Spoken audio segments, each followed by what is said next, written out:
welcome to the third seat for leaders navigating the chaos of growth. In this episode, I'm talking to Lucas London, who is the co-founder and CEO of Lick. They are a home decor brand that is truly disrupting a market that I think everyone will agree has not had much innovation for several decades. They are also sustainable, which is quite rare in this space, achieving B Corp certification after just 2 years from launch. They launched in March 2020, which was almost, I think, the first day of lockdown. And in just a matter of months, they achieved over £1 million in sales. They're now a team of over 40 people with 2 quite significant investment rounds under their belts, and they're expanding into Europe. It was amazing to talk to Lucas because I think he has struck a really good balance of staying at the right level whilst also really pushing for the results that he knows that the business can achieve. He talks about hiring the best, and I think he's done that right from the leadership team down, and then focuses on giving that team the space and the trust that they need to be their brilliant selves. So I think you'll really enjoy listening to this as much as I enjoyed recording it. And without further ado, let's get into the episode. Today, I'm here with Lucas London from Lick. We're going to be talking about your incredible growth story.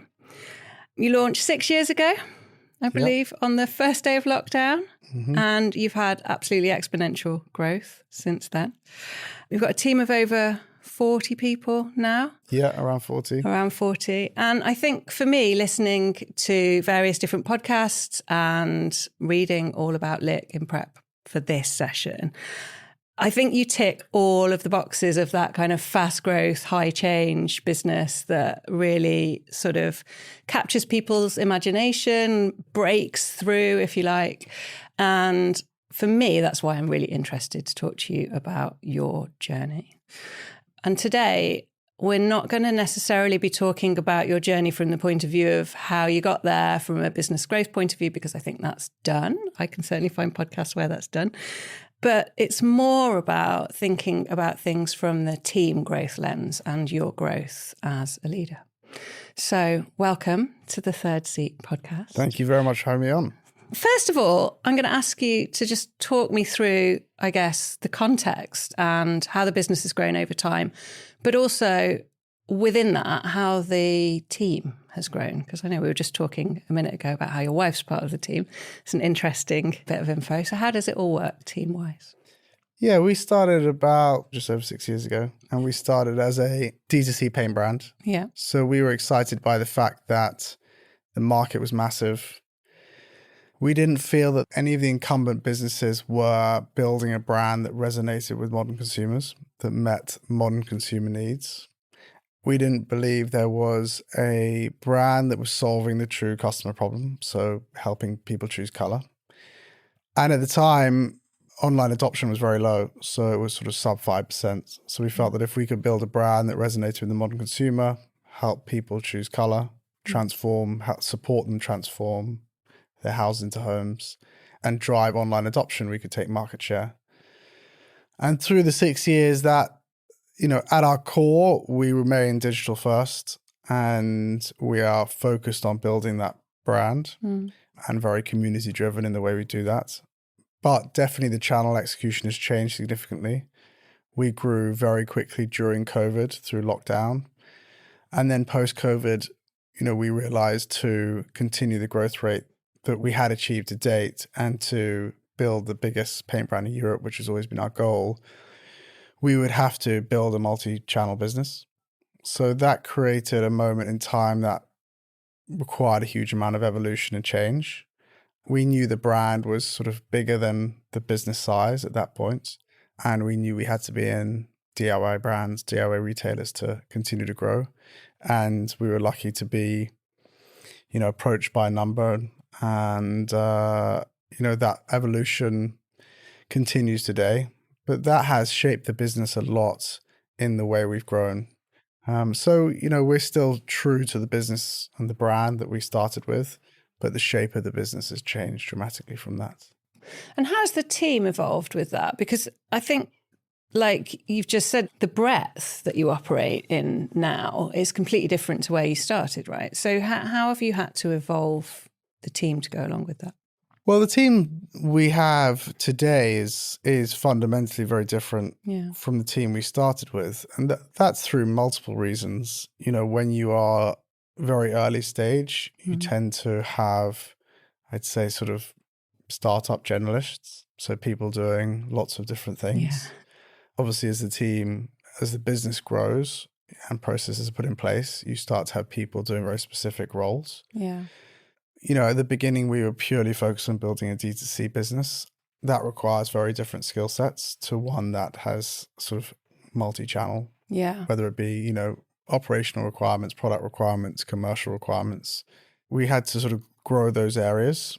But at the same time, you know, as we were growing very quickly during lockdown, post that time, the consumer landscape and investment landscape changed dramatically. And there's obviously a push for consumer brands to drive more profit, which has always been the goal from day one. But we had to make sure we weren't just, you know, adding team functions on, but optimizing the business as well. So it really, you know, that time was quite a dramatic restructure. And as we've grown and processes have improved, that's also reduced the requirement for the amount of people that we've needed. But when we were growing so quickly at the beginning and so many things hadn't been done, whether it be products developed, supply chains built, a lot of those required resource. The running of the business requires, I guess, less team members than we had at the beginning. So it's changed, dramatically since the early days. Yeah. And what did it look like in the early days? Because you were day one of lockdown, so presumably digital and completely online. How did it work? Yeah, it was a small team working remotely. And it was, crazy time, to be honest. Yeah, building that business in lockdown and interviewing people remotely, which is probably the norm now, but, you know, it wasn't then. And, you know, having team members that you'd never met before in person. Yeah. And having, you know, wanting to build a culture at that point. You know, there were huge amounts of challenges of building a business from scratch at that point. I mean, we hit the ground running. I mean, we launched on lockdown. So, you know, the website went live and our first product got sold on the day lockdown was announced, but we'd built some business before. Groundworking. Before that. So we had a team, and at the time we, you know, did have a small office that we can go to, but that obviously ended at lockdown. Yeah, it's funny, isn't it? I was reflecting on that when I was thinking about how that would have been, because if you started that now and it was all online, you wouldn't really think anything of it. But having zero experience of completely working from home and running a business in that way would have been wild, right? Yeah, it was strange. It was a strange time for everyone. It was. But that was an added element of building the business. Yeah. And also, you know, we were trying to build a paint brand, and we were trying to persuade very talented people in good jobs in industries like fashion to come and work with us. And, you know, that required a significant amount of effort because, you know, there was nothing to see, you know, it was all done remotely. So it was strange, but it created other challenges. You know, I remember thinking a lot of that time over the mental health impact was quite severe for many people. I personally struggled during that time, but you didn't have the ability to sort of see how people were doing. And you couldn't see how if someone was having a bad day, it would be hard to spot and it would be hard for people to open up remotely. So we leaned into that a lot because, you know, building, you know, business fast required a lot of effort at a very challenging time. So all in all, it was a strange time to build a business. Yeah, that's a lot of plates to spin, isn't it? Because you're trying to grow a business, lead a business, focus on the commercial aspects whilst also trying to work out, I guess, how you evolve that culture when you've got no business as usual. So you're kind of, you know, you're completely starting afresh and starting with a new page. How did you, or how have you intentionally built that culture? You just talked a minute ago about wanting to build the culture. Well, Sam, my co-founder, and I, when we started, we were very passionate about building a business in a positive way. That meant lots of things. That meant enjoying the journey. And we knew it would be a long journey, so, you know, not burning out. getting investors that supported us, that were nice, whatever that means, but that, that really bought in. So important. That really bought into the vision that we had, build it in a sustainable way, try and make a positive impact, work with charities. We became B Corp because we kind of naturally built the business that way, B Corp certified. And that included, giving everyone equity in the business. That allowed us to be more transparent, very open about the struggles that people were having and I was having individually, and just trying to create a positive culture, not try to create a culture that people fit into. Everyone brings their own edition of the culture. I think working for a business like ours is for some people, not for everyone. So finding people that would naturally succeed in that. We wanted to create an environment where people could build careers and success. So I think that helped naturally build a culture that was positive in a way. Yeah. And that had, good values because we meant it and we believed it. And, Sam, my co-founder, is a lovely, caring, genuine guy.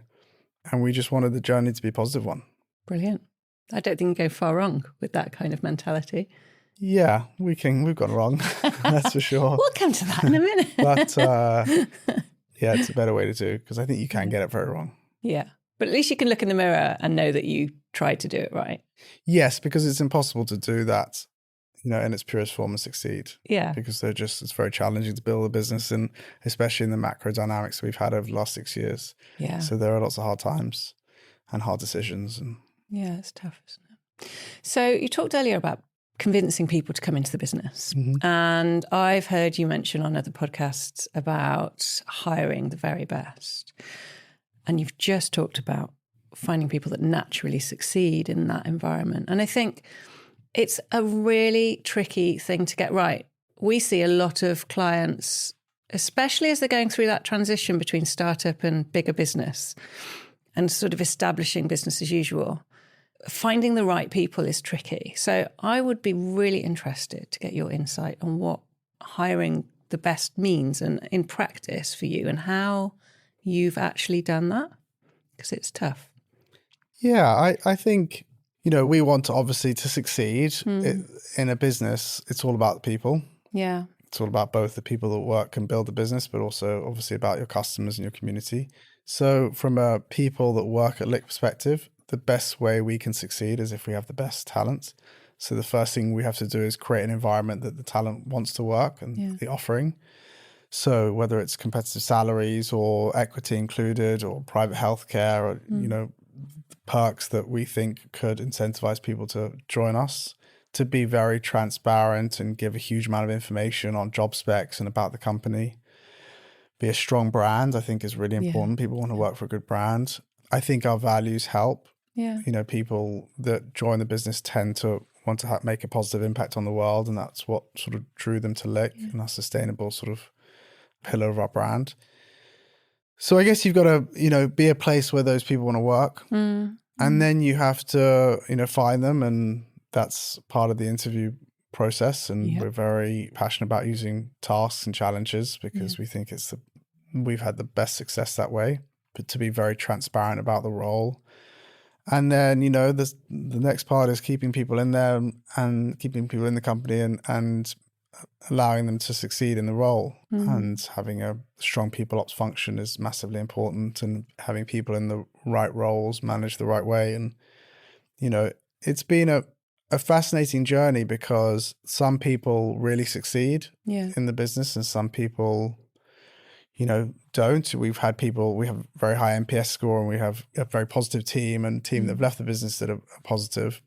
But there are people that have left that haven't enjoyed the experience, and we've done exit interviews and asked those questions and been very self-reflective to try and improve. But some people just don't suit the environment that we have, and some people really do. And then the same as roles, we have people in one role, in one structure that aren't succeeding. And by tweaking the structure or tweaking the role or the setup, suddenly that person excels. And when you think about what Lick is, really, it's a very entrepreneurial environment. We work hard because we're passionate about what we do. We're passionate about the brand and the mission. But, we try and work in an environment that's healthy. It's not late nights, it's not weekends, it's, hybrid working, but it naturally brings people that want to succeed and want to build their careers and tend to start the day with a to-do list that they create. And that structure is not for everyone, but for the right people, they succeed and excel. And I think the people that the structure is not right, there's better structures that are more suited to them elsewhere. So, we found we haven't been able to please everyone, but we are, passionate about creating an environment where people can build careers and succeed. Yeah. And have you brought those learnings back into your hiring processes then to understand how to find more of the right people? Yeah, I think just ensuring the job spec is very clear, ensuring the challenge is representative of the role itself so they get a good feeling of what the role will be all about, to make sure that they meet all the people that are going to be working with them and just giving them as much visibility on the role as possible. Yeah. But it's a challenging thing to accomplish. It's so hard, isn't it? Hiring. It's just such a difficult part of that growth, especially when, like you say, you are often convincing people to come from ostensibly more secure businesses that are more established. Secure, the illusion is secure, at least, to that sort of startup scale-up world. It's interesting. You mentioned values. Have you established a kind of core set of values? Are they already in place? No, we haven't. No? I mean, it's actually something we are in process now. It will be an interesting exercise, and it's one we've wanted to do for a while.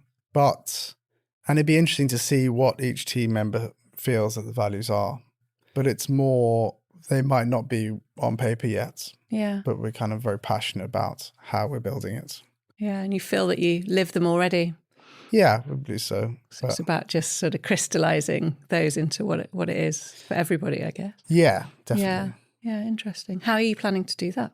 Our head of people is planning to run the exercise, but we definitely want input from across the business. Yeah, interesting. Yeah, it's a fascinating piece of work.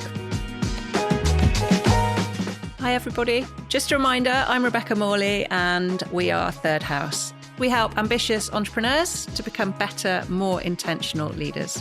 You can find us at wearethirdhouse.com. There you can find a free, really quick 5-minute assessment that you can take to see where you are on your leadership journey and to learn more about working with us to shape your own leadership path. Now back to the episode. So, leadership style. Because we talked about the team a little bit and talked about the sort of growth story. And I grilled you a little bit on leadership before we kicked off. And you said, I don't really think of myself as a leader. But you are, because you have a team and a business. If you had to describe your leadership style, how would you describe it? What would you say that it was? You can put yourself in other people's shoes if you want to describe it, if it's easier. Well, my focus is building the business. I don't tend to focus on leadership and management as a role. I think it is a very, important role to be a manager and a very challenging role to be a very good manager. That's not the path I take. My focus is on how do we build the business and succeed. And we've built a very effective senior leadership team. I'm passionate about giving them ownership, and my role is to support them and for us together to create the vision and the plan, for me to give them space to deliver that plan, ensure that they have the resources they need to execute that, and then to protect them from as much as I can, really. To be that buffer. Yeah, so that they can focus on the role required, not fundraising, or investor requests. And that's where we've had success. And, the senior leadership team includes really, really strong managers in that. But I don't have one-to-ones. I don't lead them in the traditional sense. I don't spend my evenings reading sort of management and leadership books and try and, I'm very in awe of very effective managers. It's just, I'm here to build the business. I'm here for us to grow, and I want to do that in the best way possible. And I know what I'm good at. Well, I believe I know what I'm good at and what I'm bad at. And, I'm not naturally good at managing people. Partly it's not where my passion is. So I'm quite ADHD. It's not, I can get distracted, and it requires a huge amount of focus. And so that's not the route I've gone down of building. But I lead, I guess, with passion and desire and hunger for us to succeed. That people are on board and with. But I would say it's not the more traditional sense, but I don't know if there is a traditional sense. I think people build in very different ways. I don't think there is in this space. I mean, I think it is largely a place where rule breakers and risk takers operate and forge their own path, right? Yeah, but I think even in much larger established businesses, you have very different CEO styles. Oh, 100%. So I think, it's the route we've kind of gone down. I guess if I was to then describe that leadership style, I would say that's quite outward facing, it's quite outside in, if you like. You're managing external stakeholders largely, whether they're consumers or investors. Quite hands off. How do you ensure that things are working the way you want them to internally? Because if you're facing out, how do you stay out of the detail and out of the day-to-day of the business? Or is it just running so well that you don't need to get involved? Well, we have quarterly C-suite meetings where we do strategy days. We've got one next Monday. We obviously set the budget that we need to hit, and we set OKRs that we need to hit. And we all set goals together, and we have to achieve those goals. And that's how we set our expectations, and that's how we guide ourselves and check that we're hitting those expectations. And I definitely lean into areas if I feel that they're not where they need to be. But, my view is my CMO is a much more talented marketer than I am. And if I need to lean in, then I would say I've got the wrong CMO, and luckily I don't need to. And that's the same with all functions. I'm a natural generalist, and a generalist tends to know lots of little things about lots of things. And so there are far better people at doing the different roles in my company than our company than I can do. So it's just ensuring that we're all heading in the right direction. Yeah. And we address and we are agile and we evolve if we're not succeeding in the parts that we had thought we were. That's amazing. Honestly, I must have met hundreds of senior leaders in my job over the last 10 years, longer. And that mindset is so unique in terms of that being able to be that hands-off and that trusting. Well, I have no idea if the senior leaderships in my business think that. But, it's only possible if you have very good people that work for you. And I have a very exceptionally talented, exceptionally passionate leadership team that allows me to do that. And I find that, over time, it naturally happens.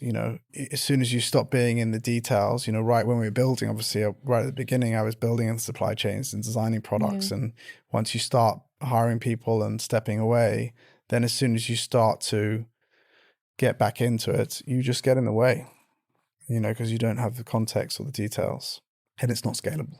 It's not scalable. And actually, I think it is something that is symbiotic, because if you give brilliant people the space to be brilliant, they get more brilliant.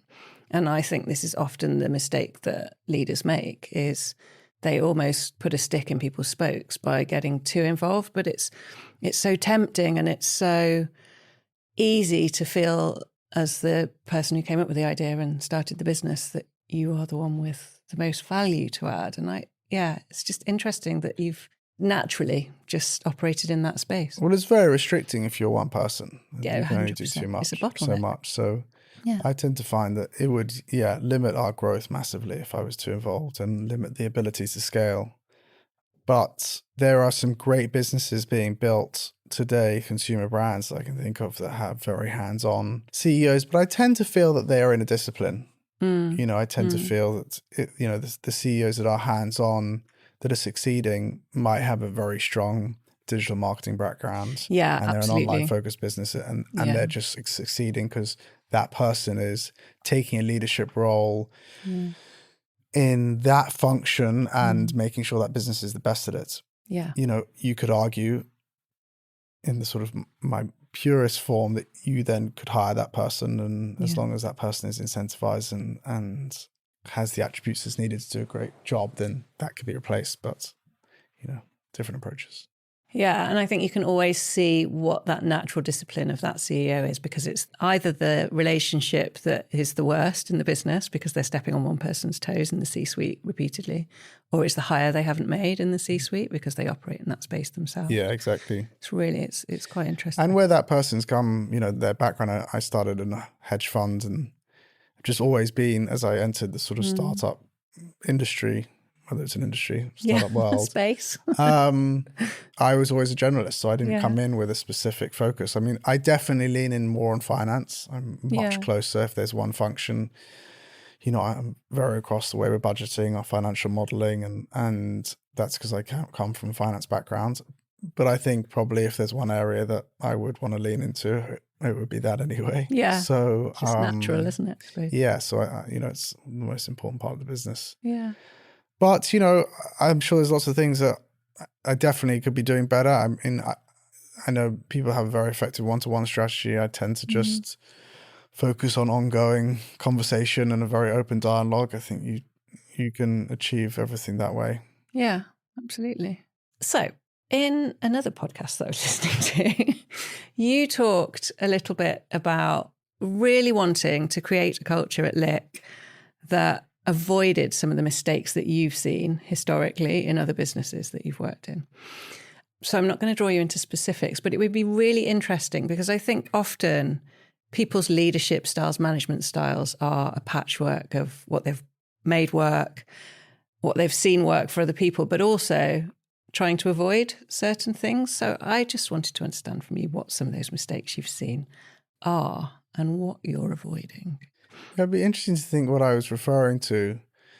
I haven't had a huge amount of experience with working with established businesses. Like I never did, time at FMCG business, or, I came from a hedge fund, which is a very strange place to work, and, then worked at other startups. And so I broadly, haven't worked with many established, very talented managers.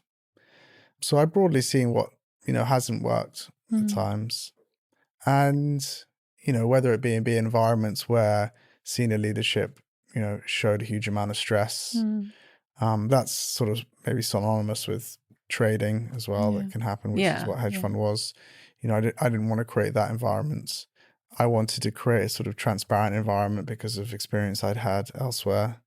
But God, I don't even remember what life was like before Lick, to be honest. Which is, it's like when you have kids, you don't really remember what life was before. It was slower paced, I'm sure. Yeah. Okay. So I guess the last sort of area I want to think about is really that space you're in at the moment where you're thinking about things like values and culture. And I guess it's about locking down what works. And I think every business that gets to a certain point, you've established your brand much more, you've got an established team, you're starting to establish business as usual. You get into, I guess, from a team point of view at least, what we refer to as the messy middle, because you're trying to take what's good from those early years and turn it into something scalable and consistent, I guess. And I just wanted to get your reflections on that, because I feel like you're right in the middle of that process at the moment. And it would be interesting to hear from you what that means for Lick and how you're taking that challenge on. Yeah, I mean, the business just consistently evolves and changes. And as we grow, obviously one of the biggest evolutions was moving from T2C to multi-channel. Yeah. But, as I said before, the sort of the startup period or really early stage is very scrappy. It's very hands-on. It's lots of generalists. It's lots of doing lots of different things. It's literally building from scratch. Yeah. And then you start to move into a place where you're going from kind of building to running, but still building while at the same time. Yeah.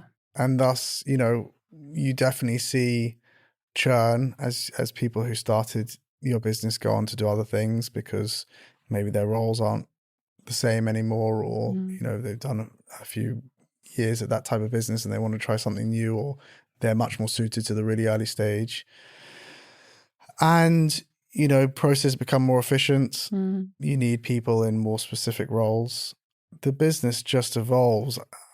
I feel like we're more, I guess, outside of past that messy middle. I feel like we're, I'd like to think of us as a very well-run, established, process-driven business. We're still very early stage in our growth and our journey, and there's still a lot of building to go. We're still a fast-paced, digital-first startup. Yeah. But we run the business definitely like a mature business because of its complexity requires it.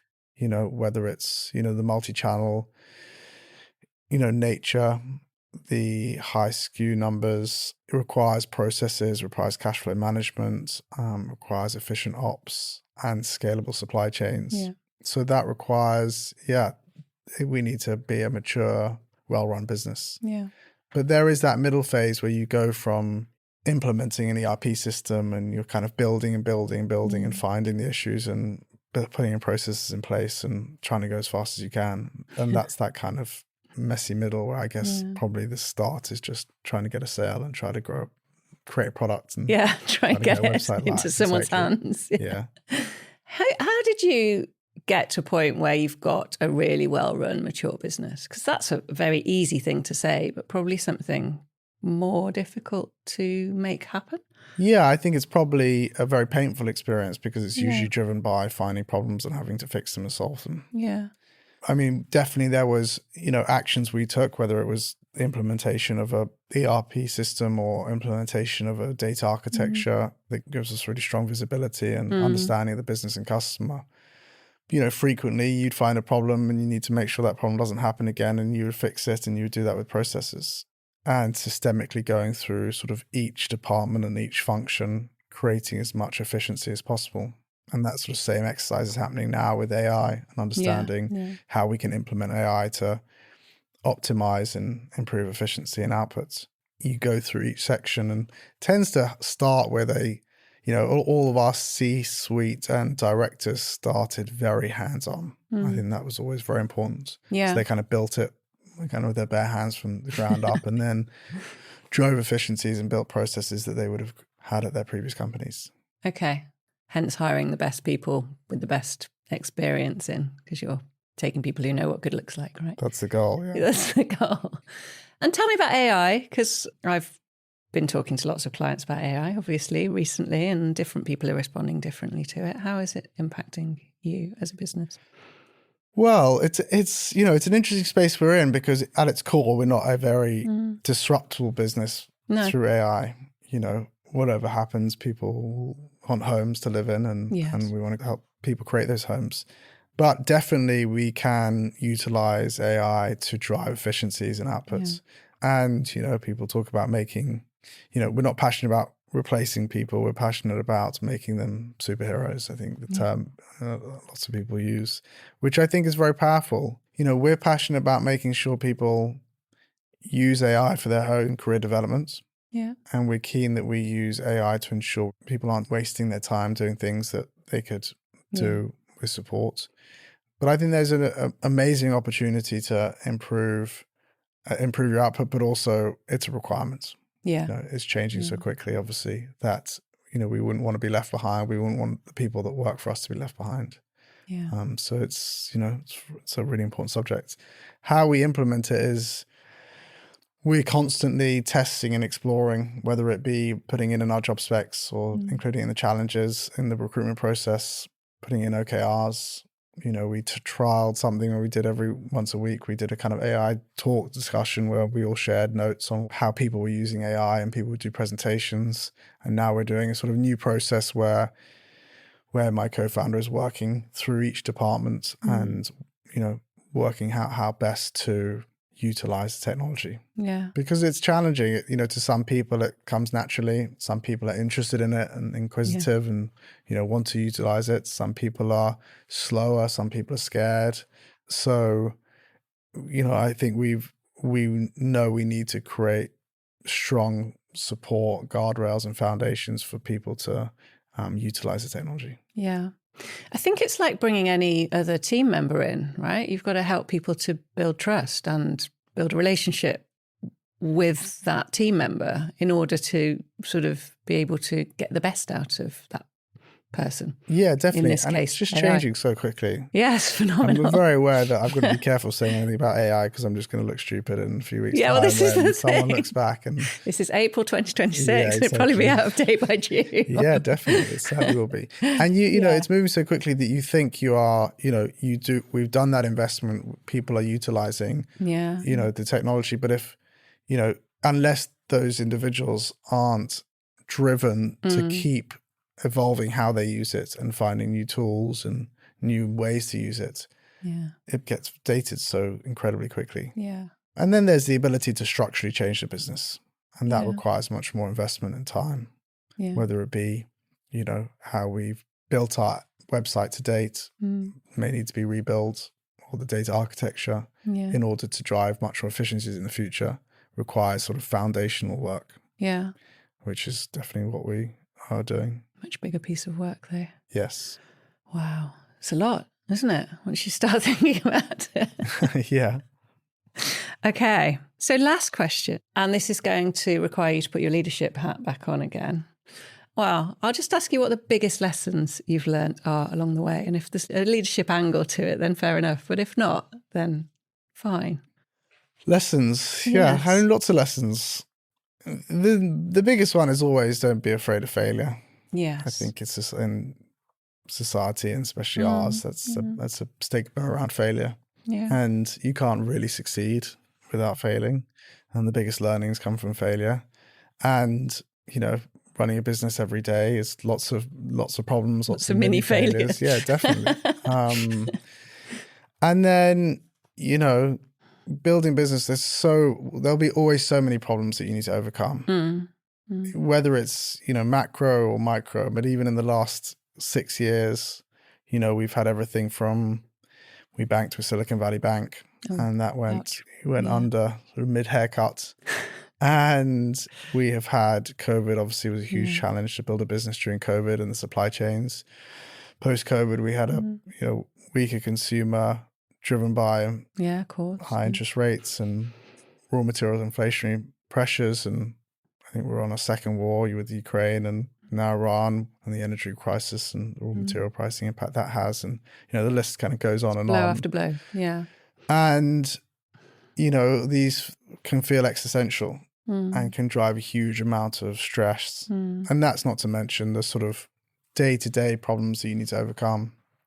But that's part of the business and that's the role. Yeah. And you have to enjoy the challenge, otherwise you'll go mad. Yeah. And you have to adapt and you have to evolve. And that's definitely a big lesson. Yeah. That I thought I was good at when I started, but has required a lot of training and learning how to be resilient and to make sure things don't phase you as much as they maybe once were. It's hard, isn't it? Because you put your whole self into a startup.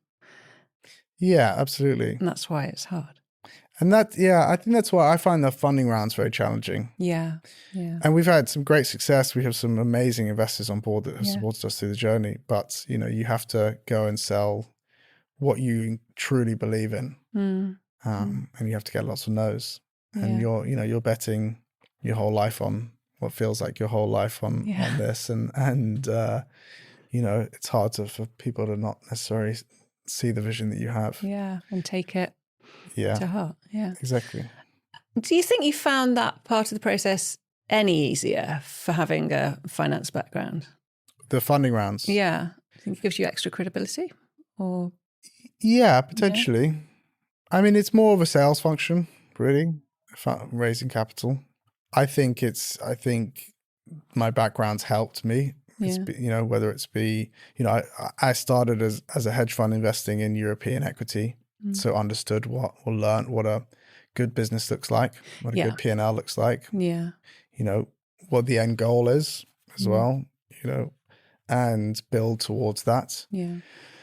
Whereas I think some people maybe who don't have that experience just sort of start their day and build. Yeah. So I think there's definitely been benefits from that background for sure. Yeah. And having a finance understanding is definitely incredibly important because to run a successful business, cash flow is the most important thing. 100%. Absolutely. And it will have given you a different aspect of confidence probably that other people might not have in that space, I guess. Yes. Yeah. Brilliant. Okay, last question then. This is the one we ask everybody. If there is a founder listening who is just on the brink of that sort of tipping out of startup into scale, to use that phrase again, the messy middle, just entering into that, what's your one piece of advice for somebody in a similar situation? I think being very clear about what you're building, what your vision is, what your North Star is, and making sure you're building that business. Yeah. And that's not always successful advice because, your business today has to maybe do a different function than what it will do then. But I think constantly think about scale, constantly think about how the business needs to act if it was 10 times the size, I think is probably important in that phase. In the early phase, it's different. Get your customer, get your sale, get product market fit. Yeah. But I think once you've got that product market fit and you're growing and you want to, go to that next phase, it's about making sure you can scale without costs scaling at the same rate, and thus requires processes and efficiencies. And so be very clear about your goal. Yeah. Brilliant. Well, thank you, Lucas. Thank you really very much. Enjoyed this conversation. Very kind of you to have me on. Thank you so much for joining us on The Third Seat. I really hope this conversation gave you some reflection points, some insights, or some inspiration to think about how you can become a more intentional leader. If you have any questions or any reflections, please do get in touch. We love to hear from you and we'd love to answer some of your questions in a future podcast. In the meantime, follow the show and do join us again for more conversations with scale-up leaders. We've saved you a seat.